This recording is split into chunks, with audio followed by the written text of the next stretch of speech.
Leela lived in the dark, not just at night, but always. The mining colony where she was born had no real sky, only a thick dome of metal and glass that showed fake stars. Sometimes, when the lights dimmed for sleep hours, she would stare up at them and wonder if real stars looked the same. She didn't remember her parents. She barely remembered anything before the tunnels. From the time she could walk, she was told what to do, where to go, and when to be quiet. She wore thin clothes that never kept her warm. Her shoes were worn and cracked. Her hands were rough, from years of work. Every day was the same. Wake up early, eat cold food, go to the mines, dig, carry heavy loads, listen to the overseer shout, and then return to her small room with no windows. She never saw the outside world. She didn't even know what planet they were on. All she knew was dust, sweat, and silence. The overseers were harsh. They did not smile. They did not care. If someone worked too slow, they got hit. If someone asked questions, they were punished. Lila learned not to speak unless spoken to. She learned to keep her head down and her mouth shut. But sometimes, when the machines made loud noises and everyone was distracted, she would look up, not at the dome, but at the walls, the ceilings, the vents. She wondered if there was a way out. She never tried to find one. She thought escape was impossible. One day, something changed. Not much, but enough for her to notice. A strange sound echoed through the mine, like thunder, but softer, like something landing. The workers stopped. The overseers looked confused. Some of them ran toward the entrance tunnel. Leela stood still, holding her pick in both hands. Her heart beat fast. She didn't know why. Maybe it was nothing. Maybe a broken machine fell. But deep inside, she felt something shift. Curiosity. After a few minutes, the overseers came back, this time with 2 new men. They wore different uniforms. They weren't from the colony. Their faces were tired, but they looked around like they had seen many places. One of them paused near Lila. He was taller than the others. His eyes were soft. He looked at her, really looked at her, not just as a worker, but as a person. Lila looked away quickly. She wasn't allowed to make eye contact. He said something to the overseer, but Lila couldn't hear what. The overseer answered sharply, almost angry. The man frowned. Then he turned and walked away. Lila went back to work, but her mind stayed on that moment. It was small, but it felt big. Someone had noticed her. Later that night, after the work ended and the lights dimmed, Lila sat on her narrow bed. She pulled her thin blanket close and closed her eyes. She didn't cry. She hadn't cried in a long time. But she thought about the man's face. She thought about the sound of the landing. She thought about the way he looked at her. For the first time in years, she felt something else besides fear and pain. She felt hope. It was tiny, like a spark in the dark. But it was there. And though she didn't know it yet, that spark would grow. The man who had looked at Lila was named Jake. He wasn't supposed to land on the mining colony. His ship, an old salvage vessel called the Storm Chaser, had picked up a strange signal while passing through the outer system. It was weak, garbled, but it matched a frequency used by old Federation outposts. Curious and hoping to find something valuable, Jake changed course. He expected broken machines, maybe some old data drives. What he found instead was a working colony filled with tired, silent workers and cold-eyed overseers. The landing pad was rough and cracked as if not many ships came here. When he stepped off his ship, the air was dry and smelled like dust and oil. A pair of guards met him before he could go far. They asked for his name, his purpose, and how long he planned to stay. He told them he was just checking a signal, that he didn't mean any trouble. They let him walk around, but one of them followed him closely. As he passed through the mine entrance, he saw her again. Lila. She was bent over a pile of rock, picking at it with slow, tired movements. Her clothes were too big, her hair tied back with string, and her face was smudged with dirt. But her eyes stood out. They were dark, deep, and full of something he couldn't name. Jake watched her for only a few seconds, but it was enough. He turned to the guard and asked, "Who is that?" The guard didn't answer right away. Then he said, Just another worker. She looks young, Jake said. Old enough to work, the guard replied. Jake frowned. He wanted to ask more, but the guard gave him a look that said, "Don't push it." So he nodded and walked on, pretending to inspect the machinery. But his mind kept going back to Lila. Later that night, Jake sat in the small maintenance room where he was allowed to sleep. The room was cold, the bed hard, and the lights flickered sometimes. He tried to rest, but he couldn't stop thinking about the girl. He had seen many things in space: abandoned stations, lost ships, forgotten people. But Lila was different. She wasn't hiding or running. She was just there, like she had always been. He remembered the way she looked at him for a second before looking away. She didn't speak. She didn't move.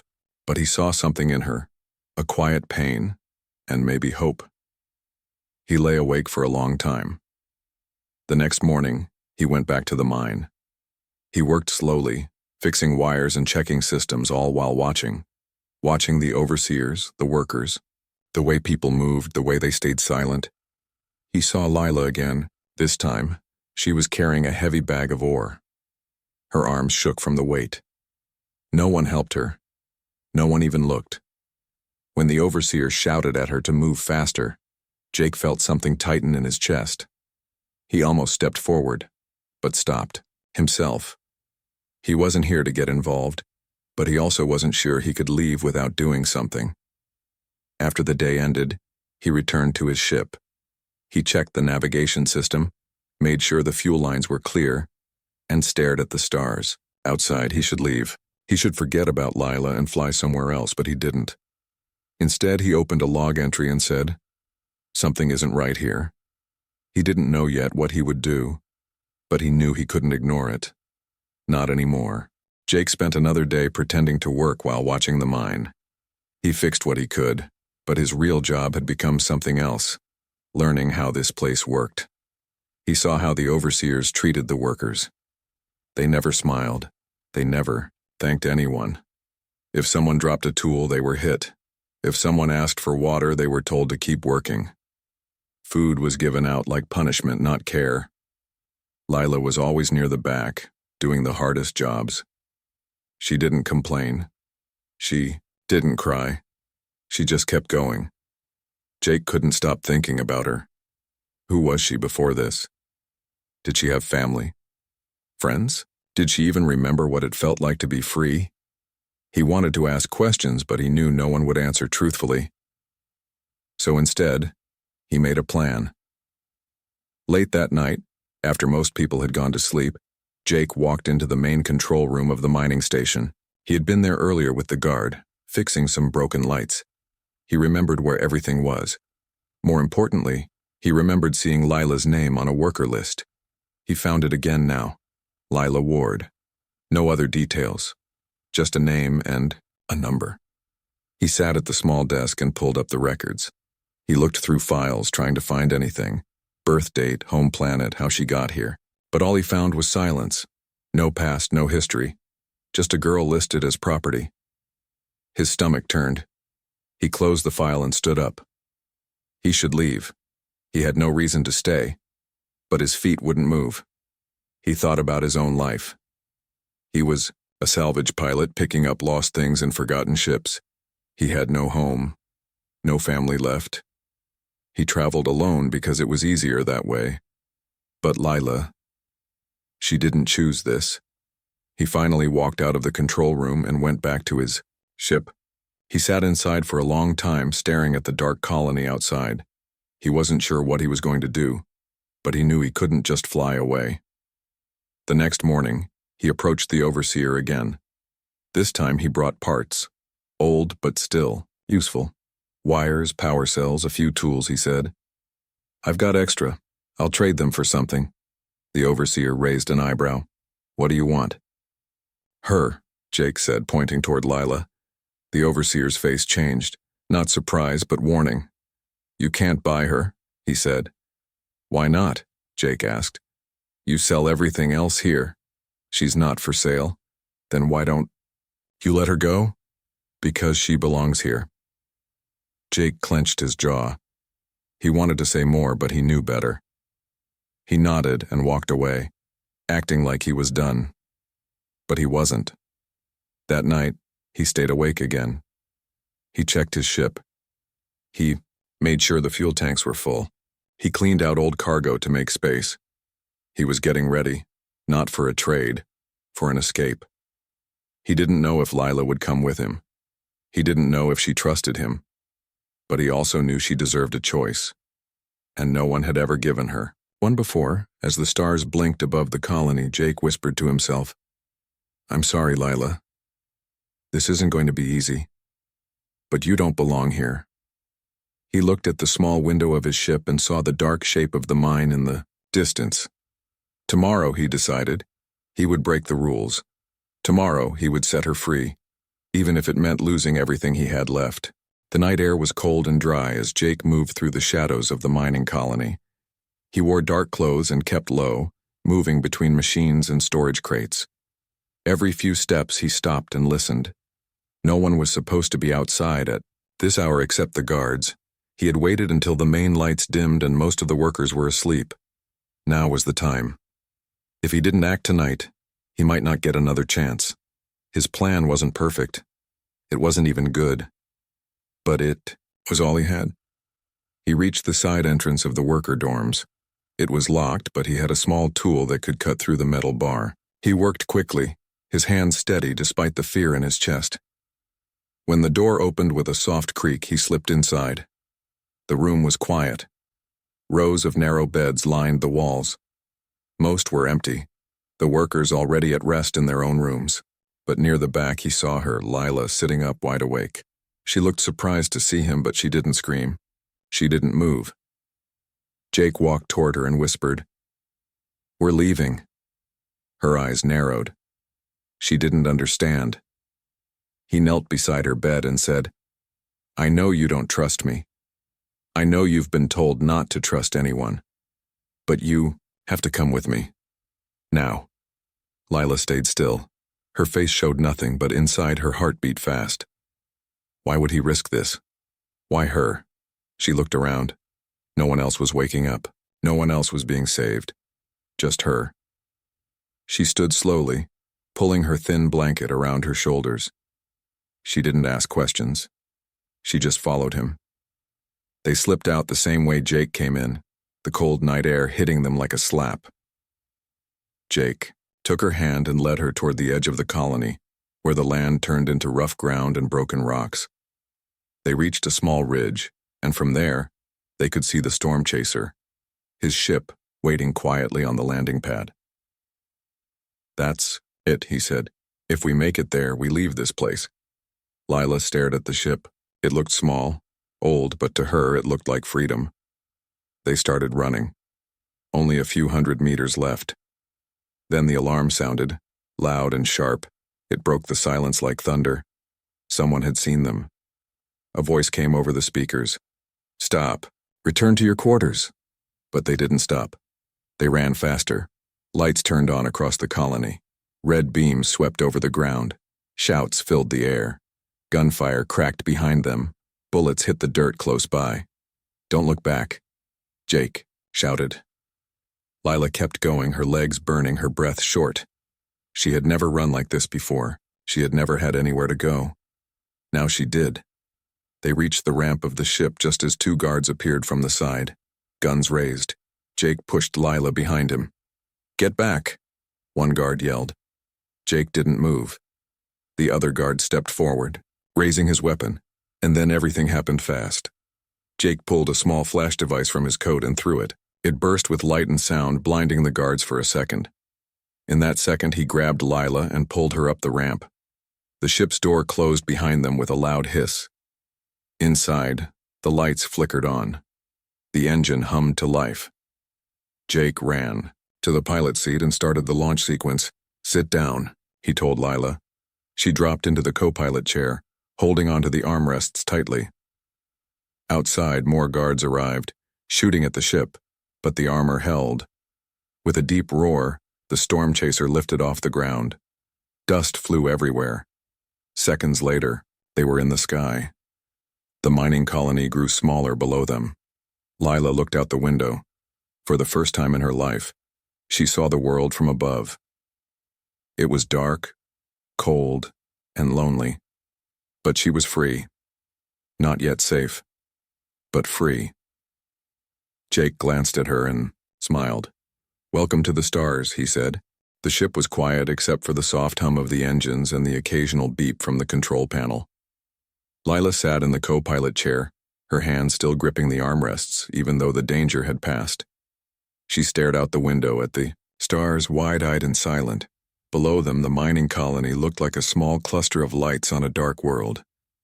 Soon it disappeared behind clouds, then into space, then into nothing. She didn't speak. Not yet. Jake glanced at her from time to time.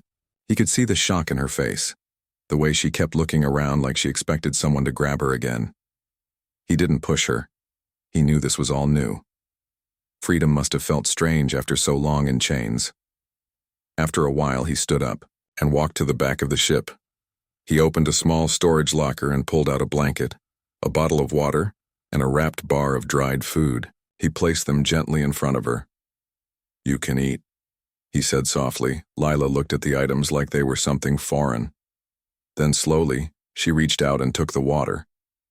She opened it with shaking hands and drank. It was cool and clean. Nothing, like the warm, metallic-tasting water from the colony. She stopped after a few sips and looked at him. "Why?" she asked. Her voice was low and rough from years of silence. Jake sat across from her. "Why what? Why save me?" he thought about it. He could have left, he almost did, but when he saw her eyes that first day, something changed. He shrugged. "I don't know. I guess because I couldn't live with myself if I didn't." She didn't say anything else. She just looked down at the floor. He gave her space. Hours passed. The ship moved through space far from the mining colony. Jake checked the systems, made sure everything was working, and set a course away from known patrol zones. When he came back, Lila was curled up under the blanket, asleep. He watched her for a moment. She looked younger now, peaceful. Not broken, not beaten, just tired. He turned off most of the lights and sat nearby, letting her rest. The next morning, Lila woke up slowly. She blinked at the ceiling of the ship, confused at first. Then she remembered. She sat up quickly, her heart racing. Jake was already awake, sitting at the table with a cup of hot drink in his hand. "Good morning," he said. She looked at him, then around the room. Everything was real. She wasn't dreaming. She stood up and walked toward him. "Where are we going?" "Somewhere safe," he said. "For now." She nodded. She didn't ask more. Not yet. They spent the day quietly. Jake showed her how to move around the ship, where things were, how to use the sink and the small heater. He gave her clean clothes, too big, but clean. She didn't talk much, but she listened. Later that night, as the stars passed by outside, she finally asked another question. "What happens next?" Jake looked at her and smiled. "Whatever you want." She didn't smile back, but something in her eyes shifted. Hope, not fear, not pain, just hope. And for the first time, Lila began to believe that maybe, just maybe, she could start over. Maybe she could learn to live. The quiet didn't last. Jake had hoped for a few days of peace, time for Lila to adjust, to feel safe. But space was not kind to those who ran from powerful people. A week after their escape, while the storm chaser drifted near an old supply station, Jake picked up a message on the ship's comm system. He almost ignored it. Most messages were junk or warnings for someone else. But something made him listen closer. Wanted for illegal removal of corporate property. Suspect pilot operates. A salvage-class vessel registered under. He turned it off quickly. His hands tightened around the controls. They knew. Someone had talked. The mining company must have sent out alerts. Bounty hunters wouldn't be far behind. He looked at Lila, who was sitting nearby, watching the stars, through the small window.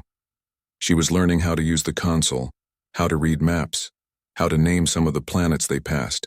She was starting to smile when she thought no one was looking. He didn't want to scare her, but he couldn't hide this forever. "We've been found," he said quietly.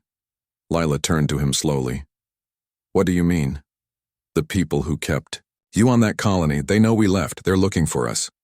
Her face went still. The color drained from her cheeks. She looked down at her hands. "I should go," she whispered. Jake frowned. "What?"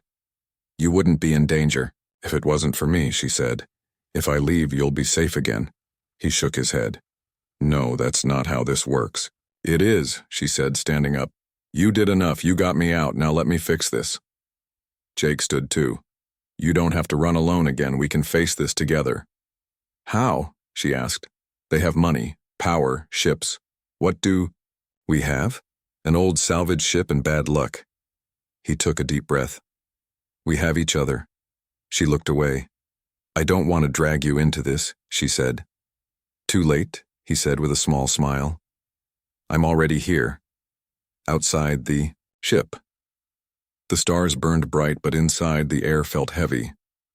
Later that night, as Lila tried to sleep, she heard Jake working in the engine room. She walked over and saw him tightening bolts, checking wires, preparing the ship for something fast and dangerous.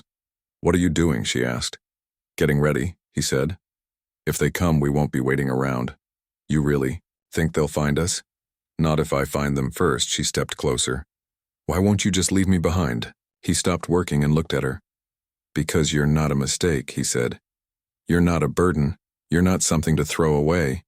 You matter, Lila, and I'm not letting anyone take you back to that life." She didn't answer right away. Then, softly, she said, "Thank you." He gave her a tired smile. "Don't thank me yet. This is going to get worse before it gets better." As the storm chaser moved deeper into space, a shadow followed. Hunters were closing in, but so was something stronger, something they weren't expecting. Hope, and the will to protect it. The storm chaser landed on a small trade station orbiting a warm blue planet. The station was old but busy. Ships came and went, traders shouted deals, and lights flickered across rusted metal walls. It smelled like oil, food, and dust. Lila stepped off the ramp and looked around with wide eyes. She had never seen so many people moving freely, laughing, working together not because they had to, but because they wanted to. Jake stood beside her. "This place is neutral. No mining company control here." She nodded slowly, still taking everything in. They needed supplies, fuel, and information. Jake knew bounty hunters were getting closer. They couldn't stay hidden forever. But now they had time.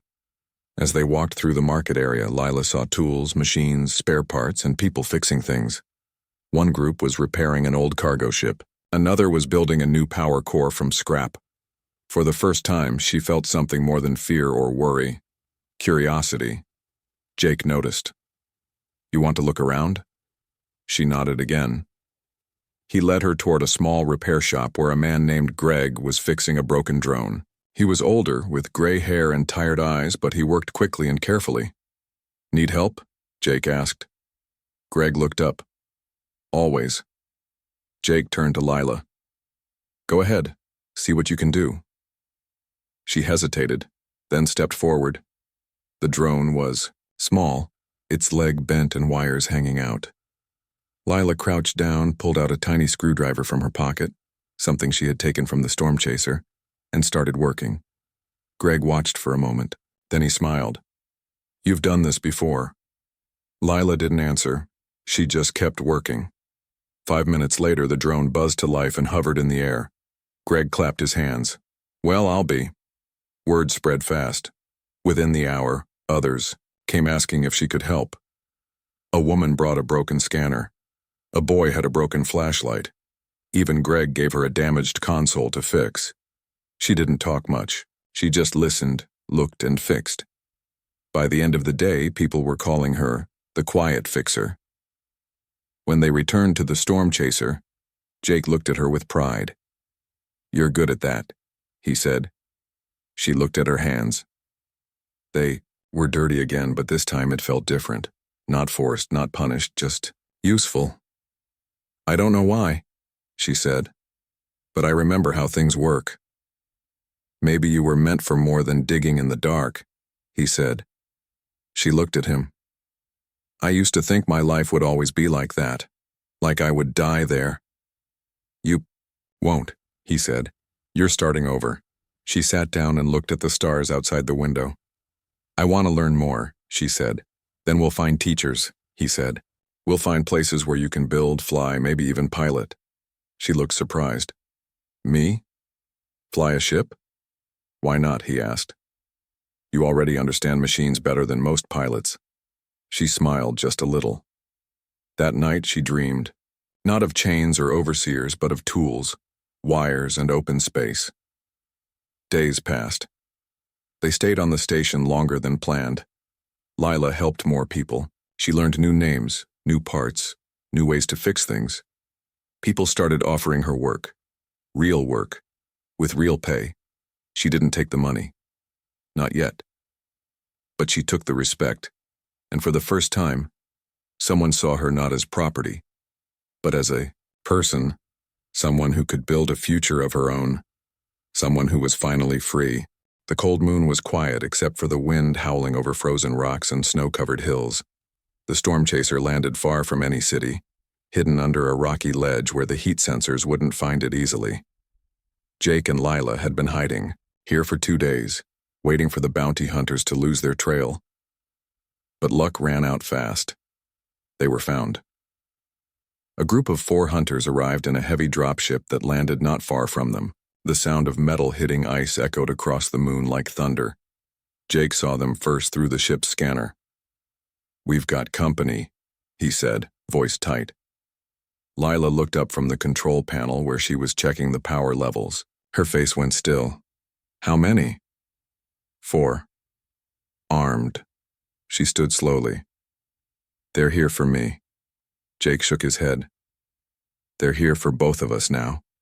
He moved quickly, locking down systems, hiding tools, making sure they could leave, fast if they had to. But before he could get to the escape plan, the storm chaser's door was forced open. 2 of the hunters stepped inside, guns raised. Don't move, one of them said. Another pair stayed outside, watching the entrance. They weren't taking chances. The leader, a tall man with scars on his face, looked at Jake and Lila like they were nothing more than cargo.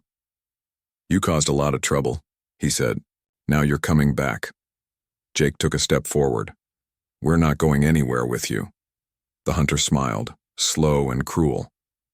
That's not your choice. Before anyone could react, one of the hunters swung his rifle and hit Jake hard. In the side of the head, he fell to his knees, blood running down his temple. No, Lila shouted. They grabbed him by the arms and dragged him toward the exit. Leave him alone, she yelled, stepping forward. The leader blocked her path. You don't get to talk. He shoved her back. She hit the floor hard, pain flashing through her ribs. Then everything went quiet. Jake was gone. Taken. Lila sat there, breathing fast, heart pounding. The cold air filled the ship. The hunters left behind 2 guards and waited for orders. She didn't cry. Not this time. Instead, something inside her changed. Fear turned into fire.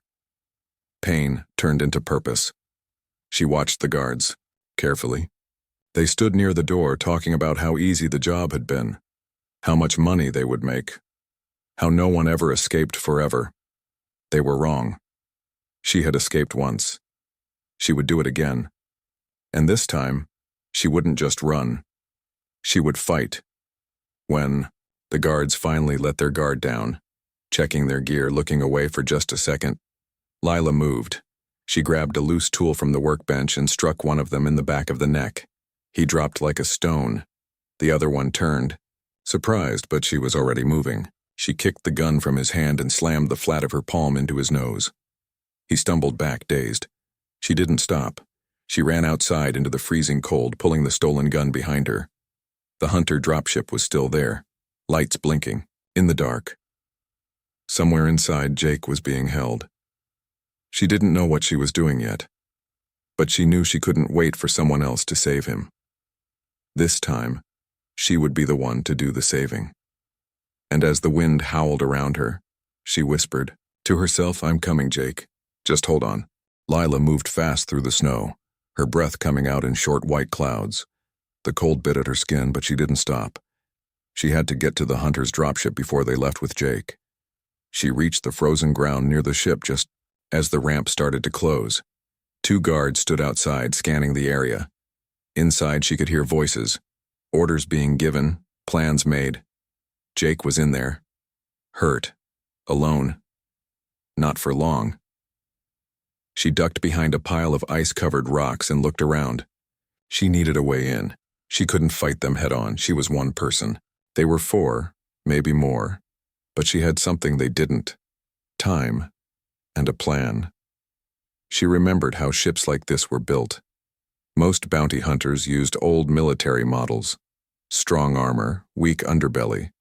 If she could get underneath, she might be able to disable the power or open a side hatch. She crawled low, moving from cover to cover until she reached the back of the ship. The landing gear was down, and beneath it, a small maintenance panel sat covered in frost. She pulled out the tools she had taken from the storm chaser and pried the panel open. Wires ran inside like tangled veins. She found the main power line and cut it quickly. Inside the ship, lights flickered. A voice shouted, "What the hell?" The power went out for a moment, then came back on, dimmer now, running on backup. Good. They'd be confused, distracted. Now was her chance. She ran to the side hatch and tried the control pad, locked, but not for long. She hit it hard with the butt of her stolen gun. The screen cracked. The door groaned, then opened just enough for her to slip inside. The inside of the ship was dark, lit only by emergency lights. Voices echoed from deeper inside. Boots thumped against metal floors. She moved quietly, staying low, following the sound. Then she saw him. Jake was tied to a chair, his head hanging forward. Blood dripped from a cut above his eye. He was awake, but barely. 2 guards stood nearby, checking their weapons. Lila took a deep breath. She stepped into view and raised the gun. "Let him go," she said. The guards turned, surprised. One laughed. "You've got to be kidding me," she fired. The shot missed, but it made them move. She ducked behind a corner as they returned fire. Bullets pinged off the walls. Sparks flew. Jake lifted his head. His eyes met hers. He smiled, even though he was hurt. That gave her strength. She grabbed a smoke canister from one of the fallen guards' belts and threw it. Thick gray smoke filled the room. In the confusion, she ran to Jake and cut his restraints with a small blade. He stood slowly, holding his ribs. "You came back?" he said. "I wasn't going to leave you," she said. They had no time to talk. The other hunters were coming. They ran toward the exit, but the leader blocked their path. Scarred face, angry eyes. "You're not going anywhere," he growled. Lila pointed the gun at him. "We already are." Before he could react, Jake tackled him. They crashed to the floor, fighting hard. Lila looked around. The ship's systems were still damaged. She ran to the controls and hit the emergency release. The cargo bay door opened midair. Wind howled inside. The second guard slipped and fell into the darkness below. Jake punched the leader once, then again. The man dropped. "Let's go," Lila shouted. They jumped from the ship just as it tilted and began to crash. They landed hard in the snow, rolling to break the fall. Behind them, the hunter's ship exploded in a burst of fire and ice. It was over. They were free. Again. This time, together. As they caught their breath, Jake looked at Lila. "You did that?" he said. She nodded. "We both did." And for the first time, she believed it. She wasn't just someone who escaped. She was someone who fought back, and the galaxy would remember her name. Months passed. The stars still shone bright across the sky of the trade station where Lila now lived. It was a quiet place, far from the mining colony, far from hunters and chains. People came and went, traders, pilots, engineers. But more and more they stopped to see her. Lila had opened a small repair shop near the docking bay. It wasn't big, but it was hers. She fixed broken tools, old drones, and damaged control panels. Some days she helped new arrivals fix their ships. Other days she taught others what she knew. And slowly, word spread. A girl who once had no name, beyond a number, now had one known across the outer colonies. Lila. Not as a worker, not as property, as a builder, as a fighter, as a friend. Jake stayed close by. He didn't live in the shop, but he visited every day. Sometimes with parts, sometimes with news, sometimes just to talk. The storm chaser still flew, but now it carried more than just him. It carried hope. They had faced danger together. They had run, fought, and escaped. But now they were doing something harder. They were living. One morning, a young boy walked into Lila's shop. He looked tired, scared. His clothes were too thin for space travel. His eyes darted around like he expected someone to grab him. "Can you help?" he asked quietly. "Depends," Lila said, smiling gently. "What's wrong?" He held up a broken communicator. "I just need this fixed." She took it and started working. While she did, she asked, "Where are you from?" He hesitated, then whispered, "A mining world." Her hands paused for just a second. She looked at him. Really looked. Then she nodded. "You're not there anymore." He blinked. "You know what it's like?" "Yes," she said softly. "I do." He watched. Her work, she handed him back the fixed device. He smiled for the first time in a long time. "Thank you," he said. She smiled back. "You're welcome." When he left, Jake was standing nearby. "How many more will come?" he asked. "As many as need." "Two," she said. He leaned against the doorway. "You're building something here." "So are you," she said. "You just don't see it." He thought about that. He had been a man with no home, no purpose, just a ship and a past full of regret. Now he had a reason to fly, to help, to fight. He had found something real, and so had she. That night, they stood outside the shop and looked up at the stars. "Do you think about it?" he asked. "About going back?" She shook her head. "No. I think about moving forward." He smiled. "Good answer." They stood in silence for a while. Then she said, "I used to believe my life had already been decided for me." "And now?" he asked. Now she looked at the stars, not with fear, but wonder. "Now," she said, "I know I get to decide." Far away in the dark of space, the mining company still existed. They still held power. But they were losing ground. Whispers of rebellion grew among workers. Stories of escape spread. And at the heart of it all, a name kept coming up. Lila. Not as a slave, not as a runaway, but as someone who had changed everything. Because kindness had saved her, and now she was saving others. And somewhere, out among the stars, hope burned a little brighter because of her.